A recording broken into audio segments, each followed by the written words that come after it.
Hello, everyone. Welcome back. This is Professor Hall, and today we are continuing our series on stars of the Harlem Renaissance, or people who were quite influential during that time. If you're in my class, hopefully you've seen a couple of these already. This time it's going to be a tad bit different. We're looking at two artists, Beauford and Joseph Delaney. I chose to do this because they're brothers, and it's easy to talk about their early lives at the same time. And also because they were both quite influential in their own ways, and they kind of started out on very similar path, and then their lives kind of diverged at a certain point. So let's get started and learn more about them. Done by Beauford. You can see, if I zoom in there, his signature right there. A lot of portraits like this in his there you go, sorry, in his artwork in his portfolio. And this was done by Joseph. So Joseph is a little bit younger than Beauford, and because of that, their lives took some different turns. They were born in Knoxville, Tennessee. Their father was a barber and a minister. Their mother was born into slavery, but later on, she ran a cleaning business as well as a laundry business. Both boys were attracted to art at a young age. They copied pictures, modeled sculptures out of red clay, not unlike Augusta, who we learned about before, another famed artist of the time. Eventually, they went to work together for a sign company. They began working on signs and then drawing signs of their own. And their talent was almost immediately recognized, and they were given some opportunities.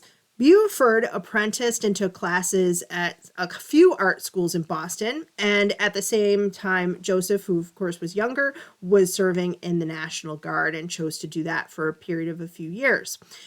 And then eventually to Harlem just at the beginning of the Great Depression. So what's interesting to me is that we've looked at a couple of artists and musicians who were really there at the height of the Harlem Renaissance, right in the 1920s. And by the time the Great Depression hits, we're talking now in the 1930s, they both moved there in 1929, a few months apart from each other. So the Depression took quite a toll, and yet they were still there in the midst of things, creating and producing this amazing art. This is Beauford walking with James Baldwin. So his career, he began painting New York's disenfranchised during the Depression, and he became part of the LGBTQ and Bohemian community in Greenwich Village. So this included Countee Cullen, who, if you're in my class, you've read his poetry, Georgia O'Keeffe, who may or may not have been in that spectrum of LGBTQ, but was in Greenwich Village at the time and quite influential. And then James Baldwin, who you see pictured here, who became a really famous writer. Participated in many black art exhibitions that included works from his brother as well. He left for Paris in the 1950s and became part of the abstract expressionist movement. So by that point, a lot of his work was influenced by the jazz that was being produced at that time. So jazz that we've been looking at so far, a lot of it is swing music, right? And jazz into the 1950s, you get into a little bit more experimentation and syncopated rhythms, and you also have like the beatniks who start coming about. Unfortunately, Beauford was plagued by mental illness and also alcoholism. He showed signs of early Alzheimer's disease, and because of that, he had to be committed into a hospital that specialized in that in the 1970s, where he remained until his death. So some people think that may have been exacerbated by the alcoholism. Other people say, no, that's not the case. It really just was early onset Alzheimer's. It's really difficult to know, given the time period. But here are a few of his works. If you've seen paintings by Cezanne, To me, this is a little bit reminiscent of that. Cezanne was a French painter who died in 1906. So he would have been a little bit before Beauford's time, obviously, but nonetheless influential of people of the lost generation, who had, some of whom had kind of collected his works. But I love this scene here. And when I zoom in, you really can see the amazing brush strokes to capture the movement of the sky and the clouds and all of the people sitting in this really serene park setting, just having lunch and watching the wind blow through the trees. Just, just really amazing craftsmanship there. Amazing skill.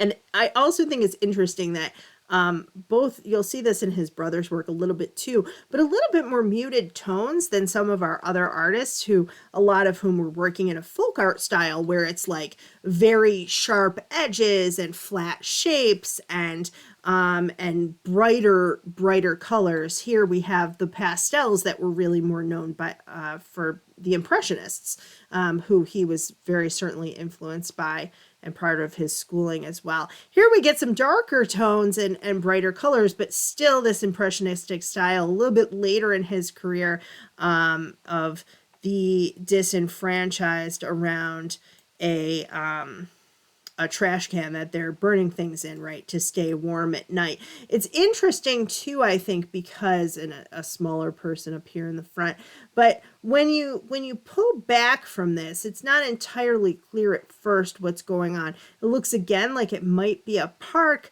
maybe a street sign here, and then you kind of realize, oh, that's probably a manhole cover right there, right? This is from 1946. So after the Depression, but certainly people who were still in need at that time.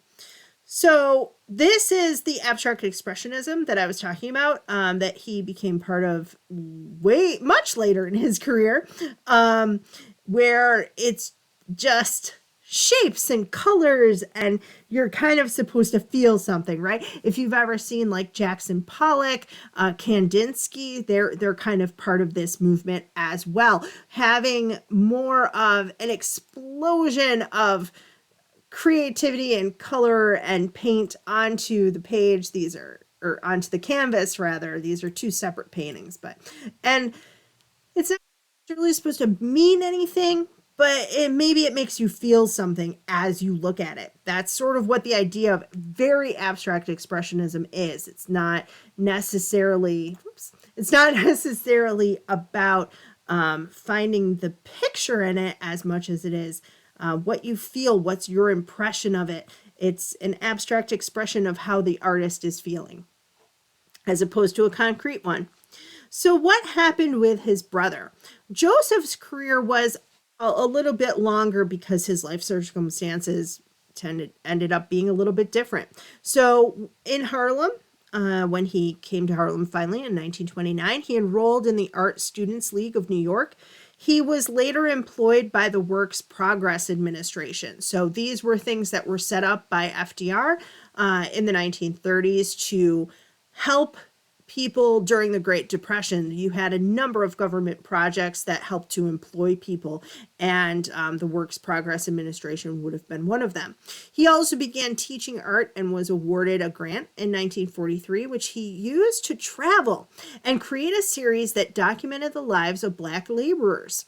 In 1978 and 79, he worked as a painter as part of the Cultural Council Foundation and the CETA Artists Project in New York City. So again, a really long career. You know, people who are technically figures of the Harlem Renaissance, but come on, he lived and worked in New York until 1986. He showed his work in New York's Washington Square for decades, and he was quite well known in the area and therefore very influential for a number of years.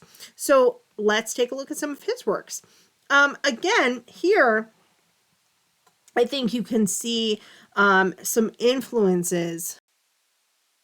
To me, this painting looks a bit similar to things like by Matisse, where a painter who was still active up until the 1950s when he passed away.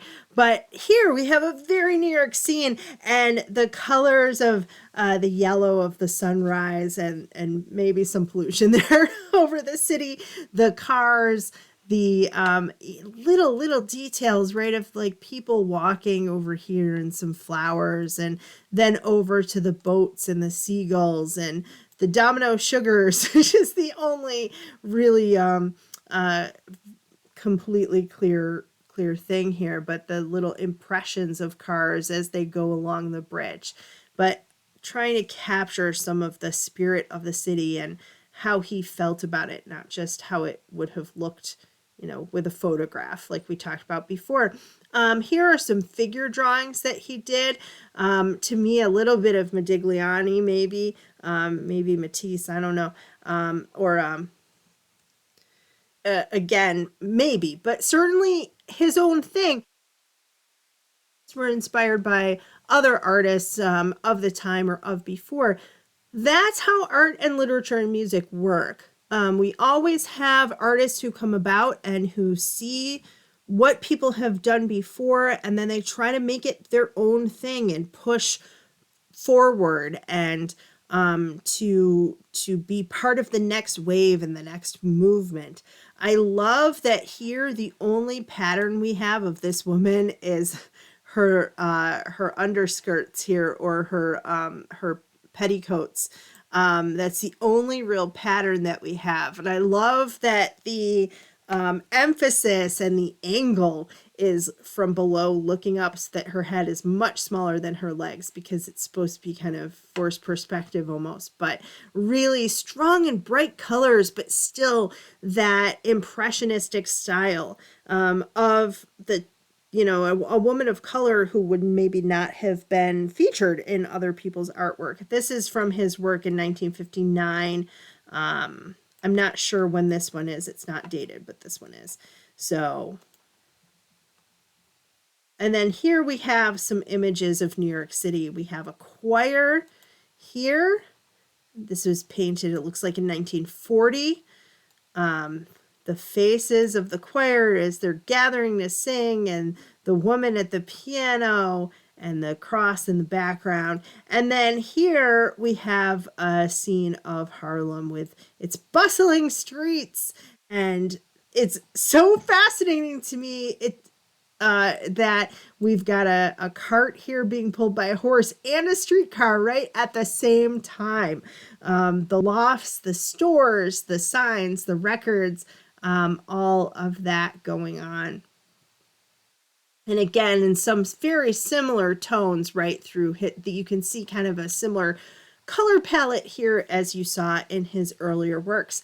So that concludes our little presentation for today. I hope you learned more about these two brothers who really influenced the art scene both here and abroad, and I hope it inspires you to look up more about their work. I'll see you next week. Thanks, everybody.